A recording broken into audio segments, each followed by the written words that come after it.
ಪುರುಷರಕಟ್ಟೆಯ ನಡುಗುಡ್ಡೆ ಚಂದಪ್ಪ ಪೂಜಾರಿ ಅವರ ಜಾಗದಲ್ಲಿ ಚಿರತೆ ಪ್ರತ್ಯಕ್ಷವಾಗಿದ್ದು, ಚಿರತೆ ಹಿಡಿಯಲು ಅರಣ್ಯ ಇಲಾಖೆ ಆಪರೇಷನ್ ಶುರು ಮಾಡಿದೆ.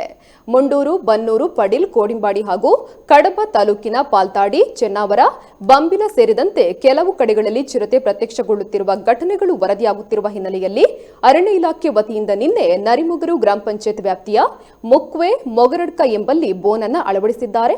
ಈ ಮೂಲಕ ಚಿರತೆಯನ್ನ ಹಿಡಿಯುವ ಕಾರ್ಯಾಚರಣೆ ನಡೆಯುತ್ತಾ ಇದ್ದು, ಸ್ಥಳದಲ್ಲಿ ಪೊಲೀಸ್ ಇಲಾಖೆ, ಅರಣ್ಯ ಇಲಾಖೆಯ ಅಧಿಕಾರಿಗಳು, ಸಿಬ್ಬಂದಿಗಳು ಮೊಕ್ಕಂ ಹೂಡಿದ್ದಾರೆ. ಇನ್ನು ಚಿರತೆ ಅಲ್ಲಲ್ಲಿ ಕಾಣಿಸಿಕೊಳ್ಳುತ್ತಿರುವ ಬಗ್ಗೆ ಆಗಾಗ ವರದಿಯಾಗ್ತಾ ಇದ್ದು, ಜನತೆ ಕೂಡ ಭಯಭೀತರಾಗಿದ್ದಾರೆ.